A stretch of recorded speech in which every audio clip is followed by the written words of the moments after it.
Canada put a charge on some of our companies, and Canada's been a very difficult country to deal with over the years. Numbers from Statistics Canada show Canadian exports to the United States are nearing the lowest ever. Exports to other countries, though, have reached record highs. In the past, when America made the rules, the world followed. But now, in just a matter of months, Canada has quietly passed a wave of new trade laws, leaving several U.S. states trembling. And the shock isn't happening in government chambers. It's happening out on the wheat fields in every carton of milk and in every piece of meat returned at the border marked rejected. America once prided itself on being the nation that feeds the world. But today, American farmers can't even sell their crops. And American consumers, they're about to pay more for their own food. Don't waste time wondering why Canada is doing this to the U.S. Instead, brace yourself for a full-blown crisis where American families can no longer decide what ends up on their dinner tables tonight. Today, we expose the 10 U.S. states now teetering on the edge of collapse after Canada's aggressive new trade laws took effect. Don't look away, because if you live in one of these states, this isn't just news. This is a warning. Kansas. For decades, Kansas has been known as America's breadbasket, producing nearly 20% of the nation's wheat. But in 2025, those golden fields are turning into an economic wasteland. Not because of drought, not because of pests, but because Canada said no. After Ottawa passed the import sanitation ban, a new law tightening restrictions on pesticide residues in imported grains, all wheat shipments from Kansas heading north were abruptly halted. Storage silos are now overflowing, export contracts canceled, and domestic wheat prices are plunging. The problem isn't just economic, it's emotional, crippling entire communities. Farmers in Kansas, long accustomed to a steady rhythm of plant harvest export, are now being forced to learn a painful new concept: indefinite stockpiling. Some farms are already storing their second harvest, while the first one still hasn't sold. And what hurts the most, it's not just the lost income. It's the painful realization that no one needs what you produce anymore. In towns like Hutchinson, Salina, and Garden City, farmer co-ops that have thrived for generations are now teetering on the brink of bankruptcy. Local flour mills and bread factories are losing retail orders from Canadian chains. The supply chain is jammed, but no one is stepping up to take responsibility. Here's the irony. While American wheat is locked out of foreign markets, supermarkets in cities like Wichita and Topeka are now stocked with imports flour from Argentina, wheat from Australia priced higher but proudly labeled certified safe by international standards. And the people are starting to fight back. In recent months, a quiet but determined movement has taken root across Kansas backyard homesteading. Hundreds of families are building small chicken coops, planting vegetables in their yards, even experimenting with grinding wheat by hand to bake their own bread. This isn't just a green living trend, it's a warning. If even asterisk American wheat, the most basic food staple asterisk is no longer trusted in the supply chain, then who is protecting your plate? To those watching this video, think back to your breakfast this morning: bread cereal, a muffin. Do you know where those ingredients came from? Were they grown here in America? And even if they were, how safe can they be when reports about pesticide scandals are coming out week after week? And if you happen to live in a place with sunlight, a backyard, and a little soil, have you ever considered growing your own food? Kansas is showing us. When the market betrays the farmer, the people start saving themselves. No protests, no outrage, just quiet action, planting seeds on their own land, no longer blindly trusting that store shelves will always be full. And maybe that's the kind of choice every clear-eyed American should start thinking about before the next storm tears through this country's fragile food system. Florida. Florida may not be the largest agricultural producer in the U.S., but few places are as symbolic as this state. Tropical produce tourism and seasonal food supply chains all merge into one ecosystem that keeps the local economy thriving even in winter. But then came 2025, and while most states are dealing with a single crisis, Florida is facing two. The first is the exodus of Canadian tourists. Just 4 months after the Travel Safety Designation Act was enacted, the number of visitors from Canada to cities like Orlando, Fort Lauderdale, and Naples dropped by nearly 45%. No discounts, no travel packages, no promotions. Canada removed Florida from its priority list without hesitation. For many other states, losing tourists might be a temporary issue, But for Florida, where tourism is the biggest consumer of local food, it triggered a devastating domino effect. Here's the reality. A citrus harvest comes in March, right when Canadian tourists usually flock south to escape the cold. Restaurants, resorts, farmers markets, once absorbing hundreds of thousands of tons of fruit, are now quiet. And where does that fruit go? Nowhere. Because this is when the second blow hit Canada, moved to ban the import of a range of American agricultural goods, citing failure to meet its new pesticide regulations. Florida, known for its tropical fruits like oranges, tangerines, and grapefruits, was among the first to be hit. Thousands of tons of fruit can't be exported, nor can they be consumed domestically. And the most infuriating part, no one is speaking up. No emergency meetings from the federal government, no subsidy program, not even an apology from Washington, the place that kicked off the tariff war that led to Canada's retaliation. If you live in Florida, have you noticed the shift? Have you ever gone to the grocery store and seen local oranges replaced with fruit labeled product of Mexico? Have you ever wondered why is fruit grown in my state not on my table? What's happening in Florida proves one thing: America isn't falling because of enemies from abroad, but from the indifference within. This state is bearing the weight of two simultaneous shocks: the loss of buyers and the loss of consumers. And that raises a terrifying question. If today it's Florida, which state will be next? And will Americans still have the right to choose the food they once proudly produced? Not everyone has a backyard to grow food. Not everyone can afford to change their business overnight.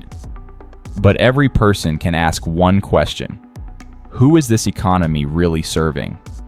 And if the answer is no longer the people, then maybe it's time we reclaim the right to live, starting with the very land we stand on. Texas, a state rich in oil, a leader in livestock, and with independence running deep in its blood. But in 2025, that pride is being tested in a way no one expected, not by natural disasters, not by immigration crises, but by trade laws from the north.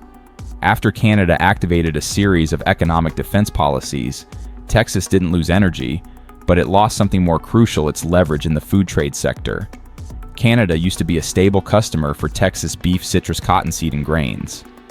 Farms in Amarillo, Lubbock, and across the Rio Grande region were operating at full capacity to fulfill long-term contracts. But by early this year, everything flipped. Texas beef, famous for its high quality, was rejected due to the use of growth hormones. Oranges and grapefruits from South Texas were turned away because pesticide regulations no longer matched. Shipments of cottonseed and corn were delayed for extended inspections and chemical residue testing. To some, this may sound like just business, but to Texans, this is an attack on identity. Texas doesn't just produce. Texas exports with pride. When beef is rejected, it's not just a returned container, it's a denial of the values people have worked so hard to build. And when domestic prices crash, forcing farms to sell at a loss or cut production, pride takes a direct hit to the wallet. If you've ever lived in Texas, you know this. Those who grew up in livestock, who know the feeling of waking at 4 a.m. to tend to cattle, who've heard the roar of corn harvesters in the fields, this loss can't be measured in dollars. But what's more worrying isn't just the unsold goods. It's the silence that follows. Processing plants start cutting hours. Contract workers get laid off early. Agricultural towns, once fueled by exports, suddenly grow quiet. And then something starts to shift quietly. Trust in the federal supply chain begins to erode. Some Texas farmers are turning back to the domestic market, not by demanding subsidies, but by building their own channels, selling directly at markets through community groups, or partnering with local grocery chains that only stock products labeled Made in Texas. Some call it going back in time. Others call it the first step toward independence. If you're still watching this and you live in Texas, do you still believe the global supply chain is something we can count on? And if not, then what path should we take? Wait for policy to change or build our own ecosystem where production value is exchanged directly without third parties who can turn their backs at any moment. Texas may be affected, but Texans have never been easy to break. And maybe this collapse is just the setback we needed to reset the economy for the people by the people. Nebraska. When Canada enacted the import sanitation ban in early 2025, most media coverage focused on pork and beef, the hardest hit products.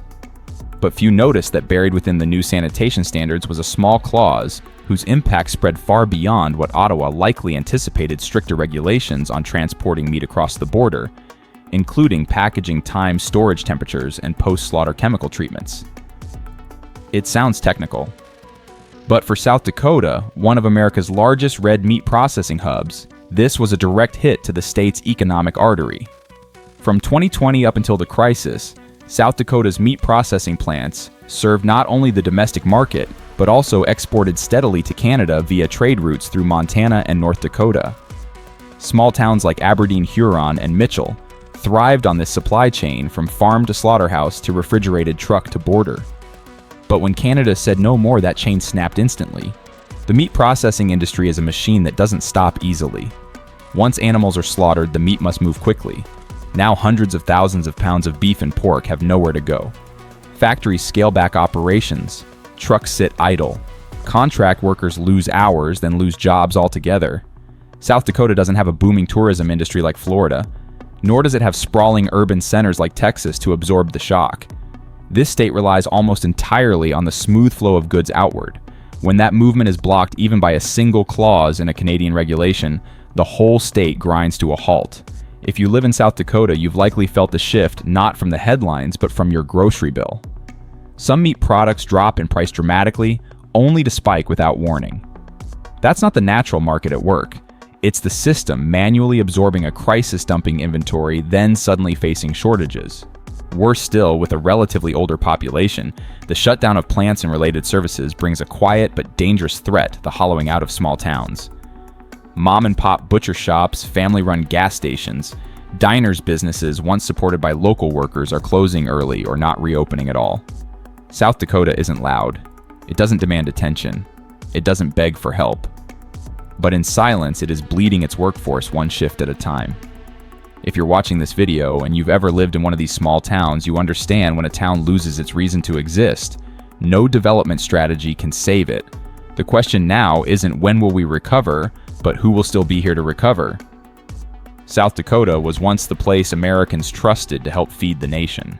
But when goods stop moving, when workers lose their jobs, and when laws passed far away paralyze the whole system, then maybe it's time Americans start asking, in a country divided by policy, who will reconnect the broken links? North Dakota. If South Dakota has been hit through its meat processing industry, then its northern sibling, North Dakota, is now stuck at a three-way crossroads, unsold crops tightening international markets, and a growing number of farmers who no longer want to keep planting. In April 2025, in a brief but impactful statement, the Canadian Food Safety Agency introduced new requirements for the origin of pesticides, fungicides, and seed storage protocols for all imported grains. It wasn't an outright ban, but in practice 99% of North Dakota's crops, especially durum wheat, soybeans, and canola, no longer qualify for export. The consequences didn't strike all at once. They crept in like fog. Seed orders that used to be placed months ahead of the season now sit untouched in warehouses. The long lines of trucks heading to the border have vanished. Cooperatives have started refusing to buy more grain, citing no market. North Dakota is not like densely populated states. Here, a failed harvest doesn't just hit wallets, it shakes the very structure of community. People here aren't used to complaining, but at local board meetings, one phrase is being heard more and more: pause planting. Some seasoned farmers are skipping the summer crop altogether this year, having crunched the numbers and realizing the more they plant, the more they lose. And then comes the cruel irony: wheat fields are full, but bread prices are still going up. Consumers don't understand.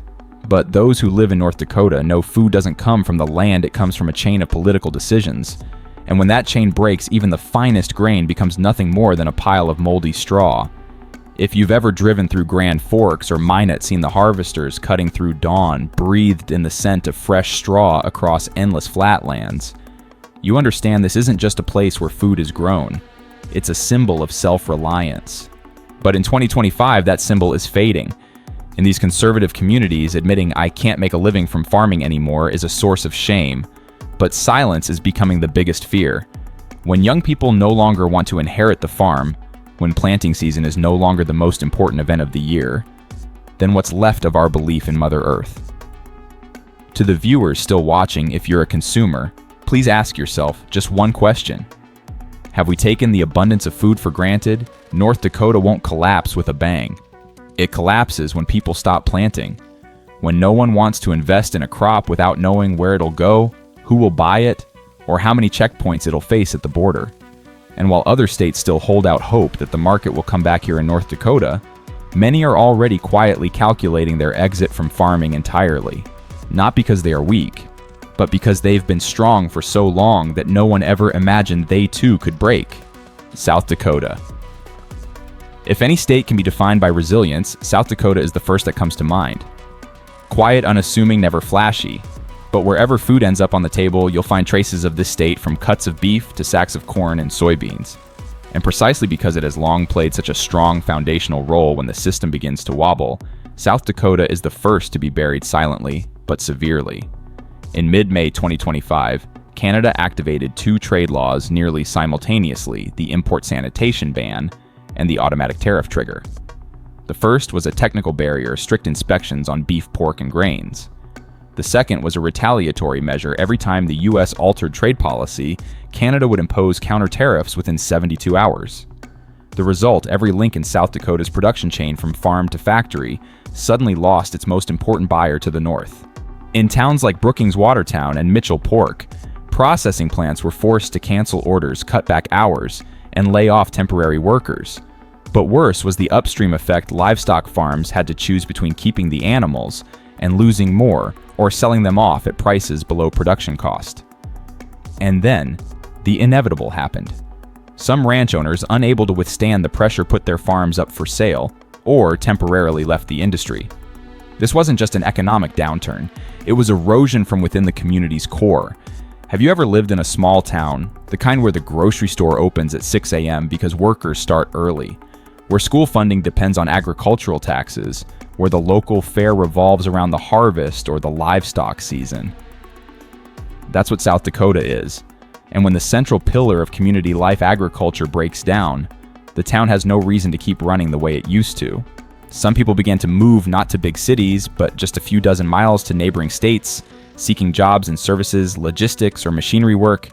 The population shrank, local budgets declined, and then the small things like the town library, the school bus route, or the Saturday breakfast diner began to disappear. South Dakota didn't collapse like an earthquake. It melted like a block of ice, layer by layer, under an indifferent sun. And more painfully, many residents don't know who to blame. They don't resent Canada for Canada acted in its own interest. They don't want to lash out at the federal government because they know that in the big game of politics, the voices of small states are rarely heard. So what do? Some choose silence and wait. But a small group, just a few, have begun carving out a new path, building local consumption networks within their own region. They've created direct sale groups connecting ranchers to families. They've organized markets that only feature in-state products. No more waiting on international trade, they're rebuilding a small-scale, self-sustaining economy that's just enough to feed one another. To those watching this video, if you ever thought of South Dakota as just some sparsely populated land, think again. This is the place that shows us something critical. Stability is not permanent. And when a quiet foundation like South Dakota begins to crack, then it's no longer just their problem. It becomes ours. Wisconsin. No state is more closely tied to milk and cheese than Wisconsin. It's not just the dairy capital of America, it's where cheesemaking is seen as a legacy passed down from generation to generation. But in 2025, what was once a symbol of pride is now becoming a subject no one wants to talk about. It's not because Wisconsin produces low-quality milk. It's not because the cheese isn't delicious. It's because the cartons of milk, wheels of cheese, and tubs of ice cream produced every day no longer have anywhere to go. The reason it didn't start at the farms, it didn't start in the factories, it started with a tiny line in Canada's new import policy, a requirement for milk traceability and storage conditions to match domestic Canadian standards. A seemingly harmless regulation, but for Wisconsin with thousands of small dairy farms, it's a crushing blow. Why? Because more than 40% of Wisconsin's milk and cheese output used to move through distribution chains linked directly or indirectly to Canada.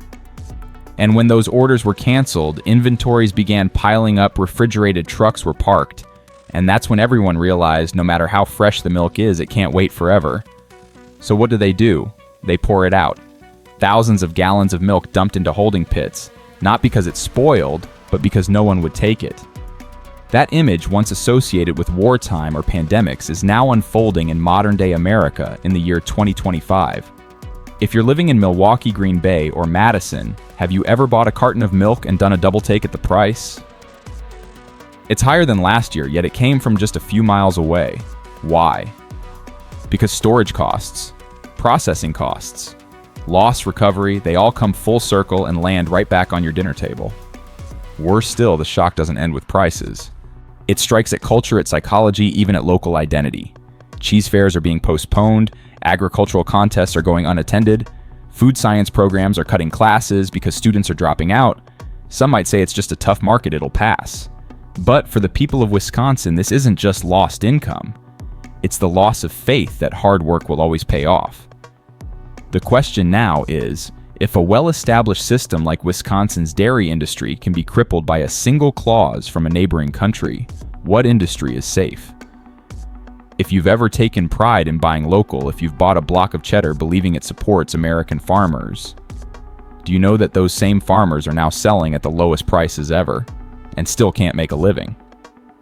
Some cooperatives are trying to pivot, switching to nut-based, milk plant-based ice cream or selling directly through local farmers markets. But those solutions are like trying to bail water from a sinking ship with a plastic cup. And what hurts most for the people of Wisconsin isn't losing money. It's realizing that cheese ***, once their badge of honor ***, no longer seems to be anyone's priority. Michigan. Not every blow comes from the outside. Some hurt more because they strike right at what we once held with pride. In Michigan, that blow wasn't a storm or a financial collapse. It came from something incredibly ordinary, the silence of the shipping containers. Containers that once carried Apple's milk grains, packaged goods departing from Grand Rapids, Kalamazoo, Traverse City, crossing the Ambassador Bridge into Ontario, like a familiar rhythm of the Midwest economy. Now those containers sit idle, not because there's no product, but because Canada is no longer taking them. No one announced this on national TV. There were no banners or media alerts. But the people of Michigan know. They can see it clearly. Apple's left unharvested UHT milk shipments delayed, hundreds of trade contracts with Canada canceled or indefinitely frozen. The reason once again comes from the North Canada raised inspection thresholds on preservatives and demanded deeper traceability on processed foods and agricultural imports. A technical decision, but effectively a blockade. For other states, it's lost business. But for Michigan, it's the loss of part of its identity. This is a state that prided itself on connection not just in the auto industry, but in food from the farmlands surrounding Lake Michigan, to the packing plants in Detroit, from family-run dairy farms to local food brands, steadily exported across the border.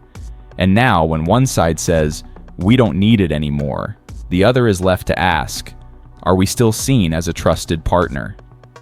Some choose to endure quietly, but more and more are beginning to feel something far worse, a loss of dignity. Not just because they can't export, but because they have no answers for the workers, the ones who did everything right, worked hard, delivered quality, followed every procedure, and still got shut out by the market. Some cooperatives are trying to adapt, shifting to domestic markets, ramping up promotions, slashing prices, selling at local farmers markets. But these efforts feel like patching a cracking dam with duct tape. What makes Michigan unique is the pride of its working class. And that's exactly what makes the blow of 2025 hurt even more, not because it shattered the system, but because it shattered confidence. In such a moment, the simplest act becomes the most powerful one. Check the label before you buy. Michigan still has millions of gallons of milk and hundreds of thousands of tons of apples needing a home. And the people of Michigan, though they can't change international laws, can still choose to buy from their own state instead of cheaper goods from elsewhere. That small act of priority, repeated by millions of consumers, is the only thing keeping this production system alive with a reason to exist. Minnesota. When we talk about economic crises caused by trade policy, people usually think of numbers and charts. But in Minnesota, 2025 revealed something different. The greatest crisis isn't about losing money, it's about losing control. Let's look at the state's big picture, a place with strong agriculture, yet heavily reliant on imported electricity from Canada, particularly hydroelectric power from Manitoba.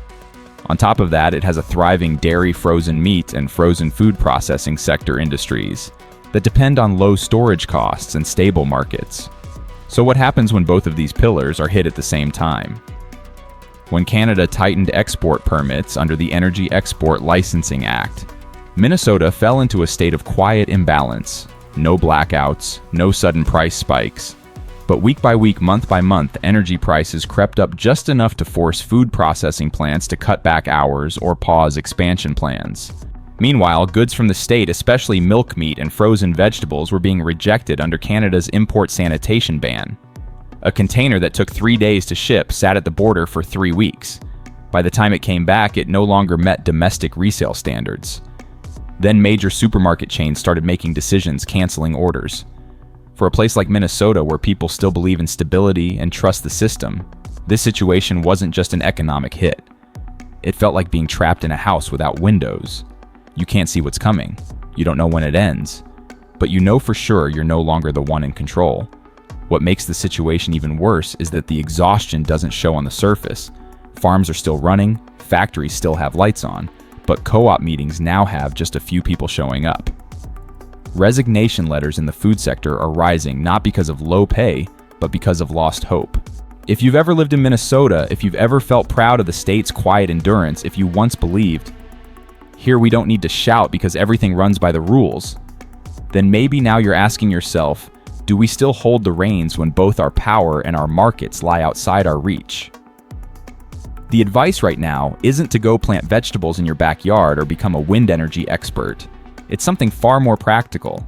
Don't let the consumption system pull you too far away from your own community. Minnesota still has many small co-ops and local farm stores places where the products are made right here in-state without relying on borders or foreign policy. That's not just smart consumption. It's how we keep giving purpose to the people who still want to keep working. Because in a world where everything can be controlled from somewhere else, your consumer choice, however small, might just be the biggest way to keep your voice. Iowa. No state produces more corn and pork than Iowa, and nowhere else is the feeling of being abandoned by the market more painfully clear while still having everything in surplus. Picture a grain silo full of corn with no one to buy it. A hog farm ready to ship, but processing plants no longer want the load. A rural region that produces millions of meals each month yet can't afford to feed the very people who grow the food. That's Iowa in the summer of 2025. Unlike other states, Iowa isn't being hit by one policy here or there. It's being hit all at once. Canada's retaliatory tariffs have made American pork too expensive compared to competitors from Brazil and Europe. Shipments of soybeans and corn are facing constant delays due to new input quality regulations. And small adjustments by major retailers, like switching to suppliers from countries with lower political risk, have made Iowa's abundance useless. It's hard to imagine a state that was once an agricultural export powerhouse now effectively unemployed. In counties like Sioux Story and Carroll, farmers are talking about skipping the next planting season. Not because they lack the ability, but because planting crops no one will buy makes no sense. Some hog farms are halting rebreeding. Others are selling off used equipment, scaling down.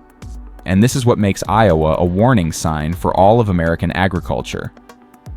When the people who grow the food start thinking about stopping altogether, that's no longer a temporary crisis. It's a system breakdown. Think about it. If Iowa, with one of the most modern farming infrastructures in the country, can fall into a state of no one to sell to, then can American agriculture still feed itself? At recent community meetings, the tone has shifted. No more talk of crop seasons. No more debates over which seed variety is better. Instead, the question is, should we switch to growing grass, or maybe biofuel crops? Sounds like science fiction, but that's what's happening. Iowa used to be proof of the American dream: hard work, high yield, long-term strength. But in a world where trade relationships can be erased with the stroke of a pen, those values are no longer strengths. They've become liabilities. So what can people do? Not much. But there's one thing everyone can do: make smarter choices at the checkout line. If you live in another state, look around your supermarket. See where the pork comes from. If it's from Iowa, it might cost a little more. But that small choice is the most practical way to stop the nightmare of an America that imports food because its own farmers were left behind. Iowa doesn't need pity.